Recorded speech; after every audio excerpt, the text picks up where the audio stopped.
All right, guys, we have a special guest here. Mama is here, and today's video is about learning to say sorry. Say sorry. It's okay to say sorry, and admit when you're wrong. All those kind of go in hand. So, what I'll let you gather your thoughts. I'm gonna yap for a little bit. Y'all know mine. So, first off, my mom is a social worker and background in, what do you say, psychology? No. A bit of psychology? No? I mean, I have a bachelor's that minored in psychology, but we'll just stick with social work. Completely. Go with that. Yeah. So this is down her alley. We talked about letting go of past traumas and things like that in my past videos with Mac. So again, it goes with this. And then I followed up with my own, responses. She had two actually, or two or three.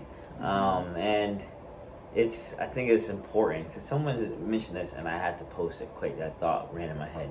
Learning to say sorry. It's okay to say sorry. Say sorry. And I think it's important because, first off, on behalf of other people, sometimes when people need closure, all they want to hear is sorry. Like you argue with someone, all they really want to hear is just, I'm sorry. We can get into the even if you're right or wrong, whatever, making amends, whatever. But some people just want to hear sorry.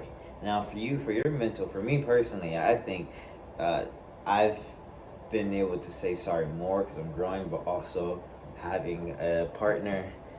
I've learned saying sorry helps. In my past relationship, I didn't say sorry as much, and we just end up going to bed angry at each other. And with her, it's something different. I can't do that. So saying sorry more, it's helped. Leave past things because it's temporary. And saying sorry has helped me a lot and helped her a lot. And with my family, saying sorry has been a lot too because you guys misunderstood each other or something, and at the end of the day you guys love each other, you're still family. So saying sorry and admitting, hey, I was wrong, I apologize, I didn't mean to say what I said, or I didn't mean for you to feel like that, is important because some people may go on living thinking that this is something that you meant and that's actually not what you meant. So you clear yourself up, clarify it. I'm sorry if you felt like that. I didn't mean to make you feel like that. All that is important. So you can go deeper into it.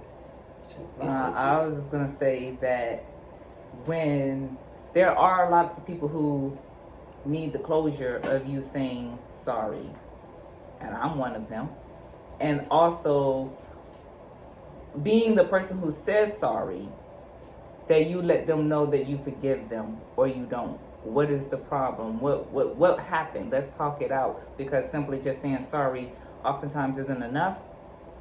There are individuals in some families who also are like, well, so we're supposed to be honest, right? Mm-hmm. So David and also his dad, they are people who really, well, David said he's growing, so I don't know. David was, and his dad is, a person who does not really like or care for the words, I'm sorry. Guys, I had an important business call again. Y'all know about the business calls on each video. So, continue. So, some people, like I was saying, like my husband, prefers that they see your actions. Just the words, I'm sorry, is more so, well, what are you going to do about this in the future? How have you changed? What did you learn? So, just know that just saying I'm sorry isn't good enough for everyone. Say I'm sorry, and what else? Yeah, admit when you're wrong. What else is the subject? That's it. Say no. It's okay to say sorry. You can talk about people don't like to say sorry because they feel like it's soft. Especially men, like it's a soft boy. It's a sissy. It's. I don't know about that. People just don't like to say. In tune with their emotions. People just don't like to say sorry because people don't like to be wrong. Ego. For one, people don't like to be, yes. And then I was going to say also, so ego, don't want to be wrong, but also people don't want to be vulnerable either. It takes a lot of maturity, emotional maturity out of you to say I'm sorry. So connecting all of the other videos together, we'll talk about trauma. So me being quick to yell, being real quick to yell at my kids about something that they did, and then finding out like it wasn't even them. David would be one who will argue his case to let me know it was not him, or he didn't do what I think he did, or it wasn't said exactly what I thought was said. Something just isn't exactly right. A parent, particularly one how I was, does not want to hear anybody correcting them. If they are right and righteous, that's all that matters. And a child or a subordinate, or you say even like in a relationship. So if you feel like you have more power over your loved one, you don't want to hear what they have to say. But when they are correcting you, you have to be soft and mature enough to hear what they are actually saying to you to help improve the situation. Pretty good. Pretty good. I guess I should follow it up with. So of course, over time, I did learn to say I'm sorry. Like if I jumped to conclusions and yelled, I would say I'm sorry. Or if I find out like it wasn't them or whatever, I'm sorry. I'm sorry that I yelled. Okay, so then how does social work? How did that help you improve and change the way you approach things? It's a mixture. So the education that I got through social work, with the seeds that had already been planted by my husband and by David, is the generational trauma, the way that we do things, the way that we operate isn't working. And so, yes, the research, the books, the education, social work, therapy, it tells you that doesn't work. We talked about corporal punishment. So we know that corporal punishment doesn't work. So whooping your kids, whooping kids in school, then the corporal punishments in prison, all that stuff doesn't work. It's recidivism. The people are likely to repeat said offense. It doesn't work. In child rearing, as they pointed out, well, not so much David, but in his own way, if I'm telling you not to yell, not to be violent, not to do whatever, a child cannot separate what you're saying from what you're doing. It doesn't go. So you're not modeling the thing that you want. It's confusing. If you're saying don't yell, don't fight, nonviolence, but yet you're quick to yell at your kids and you're quick to whoop your kids. Yeah. They needed something to look at. It don't work. Yeah. And then when they get in trouble in school, for what? For fighting? If they get in trouble in school for fighting, now you're gonna whoop them? No. Violence for violence? That don't even make sense. So do you think you should apologize? I mean, you've already seen the video, but do you think that I need to hear an apology for the way you treated, or what you did, or the role that you needed it? Yeah. Do you feel like I needed it, or did you say sorry for me, or did you say sorry for yourself? Both. So, well, shoot, what did I need it? I'm not certain. That's a good question. Caught me thinking. But for you, yes, because I didn't know that you were so affected. Which leads to another thing about don't compare your kids. I already talked about don't compare your trauma, but don't compare your kids, or don't compare anyone else's reaction to what you do to the reactions of someone else's. Like the tolerance. Yeah. Huh? Like their tolerance. No, just reaction. So, did David need the apology? I don't know, but let's take it back to when they were kids. David would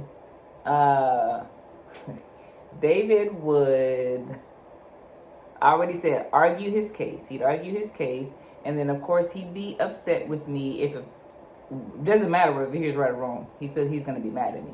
Whereas his brother, his one under him brother, would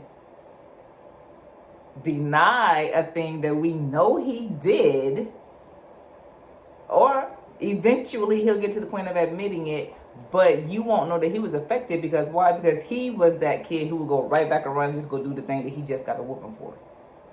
He would just go right back and do literally it. Right after. So it's like, you know that their whooping meant nothing for him. Whereas with David, he'd be upset for a little while. But as with me, is looking at myself, I was upset and mad at my mom for a little while after the whooping. But then I just continue on, and then I learned, as I talked about before, learning to avoid. So did David need the apology? Only because I didn't know how affected he was, although I could see it. So how did social work help me? It helped with realizing when you see something, you really can't let that go. It means something. Y'all got to listen to y'all's inner voice in your gut. Subconscious. Yeah, you're subconscious. Subconscious. I said self-conscious. You got to listen. Listen. That's good.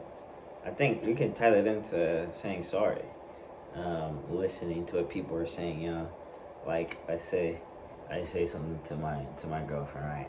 And she's like sad, and she's describing why she's upset. And it may be because sometimes girls get mad over things that they shouldn't be mad over.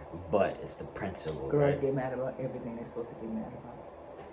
Yes, okay, and you're listening to them, and you're just listening like, okay, this doesn't make any sense, but you're not like listening to what they're saying. And so once you like really focus on the principle why they're upset, then you can start to see it from their shoe and their perspective, and then you okay, I can see it from your perspective. I apologize for that. You may at the end of the day be like, man, that was stupid, but it's the fact that you did it, and now that they feel a bit better, you got over it. Now I'm not saying appease and just say sorry to say sorry, because that's different. But like you really like take a time to listen and understand what they're saying, and really like okay, I understand now. You may not agree, but still apologize. Like, oh, I apologize for that. You know. Also, I think it shows a lot about your character if you are able to say sorry, admit when you're wrong. We have someone in power right now who is not able to admit that they're wrong, or will never admit to the public that they're wrong, and can't say sorry for I apologize for what I did and whatnot. A lot of people that you have in power over you, whether it be your boss, for military, your captains or whatever, commanders, because we're not named captains. Whoever's over you, just people with jurisdiction and authority, you know, they just do stuff, and you're just like, bro, I hate this guy, I hate this person. Like, they're just doing things and they don't even know why they were wrong, and they still did it. Maybe like a good leader, the quality, not maybe, a quality is someone who can show, like, be vulnerable and like, hey, I apologize, I was wrong for that. No, I know obviously in the military you're supposed to have this character or whatever, but like, hey, I'm a leader, I apologize for what I did. In soccer, you have a captain who yells at you in the field, and then after, he's like, actually, I was wrong for that. I didn't mean to. It was the heat of the moment. I apologize. Like, that means a lot, and then you respect that person even more because they went to lengths to do that. So, I just thought of something. We have this running joke, this running meme, and even people make videos about it in the black community. How parents don't say I'm sorry, don't apologize, like officially using those words of apologizing, but instead will come and start buying you things or start letting you do a particular thing. You know, you're supposed to be grounded, but now you're not grounded no more. It'll be like, oh, you want to run with me to the store? Yeah, that's funny. It's funny because it happens, but in reality, to bring it kind of still educational, that's still trauma and immaturity. You have to admit, emotional maturity, thank you. You have to admit when you are wrong. You have to. Because why are we now coming back and gonna go buy our kid those pair of shoes that we said that they wasn't gonna get? Why are we not finna go take them out for McDonald's? Like what happened in between that time? Did we happen to call a friend and that friend listened to us? Or did we actually sit there and replay the whole scenario? What was our kid saying to us? Or even like in my case with the that one time when I was whooping David, and it was like, okay, something was not right about that whole situation. Why did I keep going? What was I doing? What was this about? And just like replaying that in my mind, I was like, yeah, this is it. This isn't it. And one, David really wasn't that bad. It was just that mouth. That mouth, y'all. That. There's nothing to pause. Don't put me. There's nothing to whatever. You said apologizing and something. Yeah, I think I was saying it speaks a lot about your character. I think also makes you more approachable if someone knows that you can be vulnerable and apologize and take accountability for your mistakes. I think it also makes you approachable too. People will come willing, they want to talk to you, and know you're also not going to flip your lid quick. And that's kind of new, but I think that also. See, this is why I can't do quick videos. So, being vulnerable and being able to listen also ties into David's history when he was in the 6th grade. And for me, okay, so I ain't just whoop him all the time. It wasn't me. But I was that parent, like he just said, that parent that will fly off the handle. So if he tells me that something happened at school or this teacher did this or that, like, I'm gonna yell at David. He gonna get in trouble. But if he tells me that, oh, I don't know, like this is like the 3rd time that he tried to turn in some homework, or this is like the 3rd time somebody was messing with him, oh, I was emailing at school. I was emailing, I'm calling, like I'm doing whatever, like, because we're not gonna keep doing this. So in 6th grade, his principal said to me, and it took some time for me to sit and absorb that, because this was a Caucasian woman. And I don't need no Caucasian woman telling me what to do and how to parent and all these things. But her telling me that you cannot always be contacting the school, you need to thoroughly investigate the situation, and setting this precedent that David and whomever else is gonna think that you're gonna always keep running up here fighting for them. They have to learn some responsibility for themselves. That took a while. And then on the flip end, as the social worker being in the school and seeing that same behavior, that doesn't really get you anywhere. So if there's any parents watching, like, for you to know that too, that doesn't get you anywhere. Coming up there to the school, calling the school, emailing the school, doing all these things, not being vulnerable and willing enough to listen, and then saying, I'm sorry. Because you probably went off on that teacher and you shouldn't have. Probably went off on your child and you shouldn't have. But just knowing you gotta wait things out a little bit. That's good. I think we're gonna end it here. You guys get the principle. If you like this video in this type of format with this special guest, please let me know. We can get it going again. But also, since she's here, make sure you tune in to her YouTube channel too. I'm gonna link it in there, and I post it all the time on my Instagram. So please look at her content. She's got a lot of content, and even willing to feature you on her channel if you guys want to talk. That's right. So please tune in. Thank you guys for tuning into my channel. This is a 19-minute video. So thank you guys. We love you, and thank you for tuning in as always.